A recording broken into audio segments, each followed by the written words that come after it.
Hello SSC Bangladesh বলছিলাম। Super ফোরে যেহেতু উঠে গেছে, এবার তো মনে হয় চ্যাম্পিয়ন আমরাই হব। তোমাদের চ্যাম্পিয়ন ট্রফিটা কি রেডি আছে? এসএসসি না, শ্রীলঙ্কা বলছি ছোট ভাই। তোমাদের অনুরোধে আফগানিস্তানদেরকে হারিয়ে আমরাই তো তোমাদেরকে সুপার ফোরে নিয়ে যাওয়ার ব্যবস্থা করছি।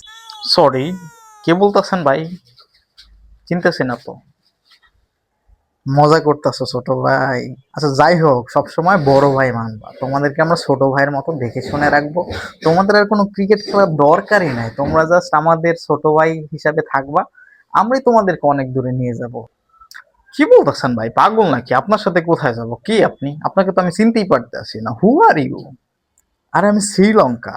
লাস্ট 2 দিন যাব তোমরা যে এত প্রেম দেখাইছো, তোমাদের পোস্টে জ্বালায় তো আমি ফেসবুকেই ঢুকতে পারি নাই। আমাদের এত এত জার্সি পরছো, এত এত কিছু করছো, এখন বলতেছো চিন্তাছো না? তোমাদের যৌবনের প্রথম প্রেম আমি। আরে ভাই, আপনাদের কেন আমরা ভালোবাসতে যাবো? আপনারা তো আমাদের শত্রু। আপনাদের সাথে তো আমাদের ভালোবাসার সম্পর্ক না, আপনাদের সাথে হচ্ছে আমাদের লড়াইয়ের সম্পর্ক। কি বলতেছেন না বলতেছেন? ছোট ভাই পোল্টি মারতাছো।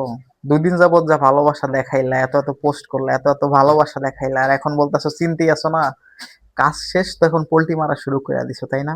দেখুন, আমার মনে হচ্ছে আপনার কোথাও মিস্টেক হইতাছে। ঠিক আছে, আমাদের যৌবনের প্রথম প্রেম বাংলাদেশ ছিল, বাংলাদেশ আছে এবং বাংলাদেশে থাকবে। আর তাছাড়া কোন একটা দেউলিয়া দেশ অথবা নাগিন ডার্বির মতো দেশে কেন আমরা আমাদের যৌবনের প্রথম প্রেম হতে যাবে ভাই? হ্যাঁ, আরে মিয়া, তুমি তো আমার এক্স এর মতো একটা সাপ। এজন্যই নাগিন দিতা, তাই না? আমার এক্সও তো এত রূপ চেঞ্জ করে নাই, তোমরা যা চেঞ্জ করতে আসো। ভাই, এক্স সাপটাপ এগুলা কিছুই না। আপনাদের সাথে আমাদের ভালো সম্পর্ক কখনোই ছিল না, এখনো নেই, ভবিষ্যতেও থাকবে না। আমরা আমাদের নিজের যোগ্যতা উঠছি। আপনার এখানে আপনি কি দেখেন নাই যে নিয়মটা ছিল যে টপ 2 টিম উঠবে র্যাঙ্কিং এ? আপনারা 6 পয়েন্ট পাইছেন, একটা ম্যাচ আপনাদের আমরা জিততে দিচ্ছি, সাহায্য করছি আরো আমরা আপনাদেরকে। আপনারা 6 পয়েন্ট পাইছেন, আমরা 4 পয়েন্ট পাইছি। আপনারা টপ 1, আমরা টপ 2, টপ 1, 2 তো যাইতেছি এখানে। আপনি বারবার বলতেছেন যে আপনি কি সাহায্য করছেন? আপনি কোনো সাহায্য করেন না ভাই, আমরা আমাদের নিজের যোগ্যতায় উঠছি। কিন্তু ছোট ভাই মনে রাখো, এই দিন দিন না, পরে আইসো আবার সাহায্য চাইতে যে বড় ভাই আমাদেরকে আজকের ম্যাচটা জিতে অপর অপর রাউন্ডে নিয়ে যান, সাহায্য চাইতে তখন আইসো তোমরা। সাহায্য নিব, তাও আপনাদের কাছ থেকে? আপনাদের সাহায্য আপনার আমাদের নেওয়ার দরকার নাই। উল্টা আপনাদের সাহায্য লাগলে আপনারা বললেন। ঠিক আছে, মাহমুদুল্লাহ ভাই ছক্কাটা ভুলে গেছেন। সাকিব ভাই যে প্ল্যান খাটাই আমাদের শান্ত ভাইয়ের সাথে নিয়ে যে আপনাদের টাইম আউটটা করছে, ভুলে গেছেন? আবার বলতেছেন মিয়া সাহায্য করছেন আমাদেরকে। কিসের সাহায্য করছেন? কোনো সাহায্য করেন নাই, বরং আপনাদের সাহায্য লাগলে আপনারা আমাদের থেকে নিয়েন। তোমাদের কাছে আমার আর কোনো সাহায্য চাওয়ার নাই ভাই, কিন্তু তোমাদেরকে দেওয়ার আছে। সুপার ফোরে আবার খেলা পড়তাছে না তোমাদের সাথে, তখন তোমাদের দেব, ভবের পিডুনি দিব।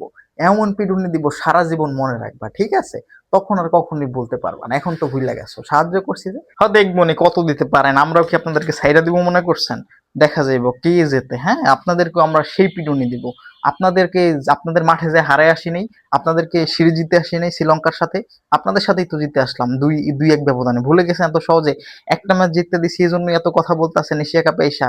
দেখা যাবে কে যেতে। হ্যাঁ, কোথা থেকে না কোথা থেকে আসছে, কি বলে না বলে, মুডটাই নষ্ট করে দিল। আমরা হব এবার এশিয়া কাপের চ্যাম্পিয়ন টিম।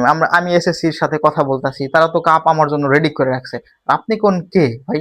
ফোন রাখেন তো ভাই, ফোন রাখেন, মেজাজটা গরম করে দিছেন।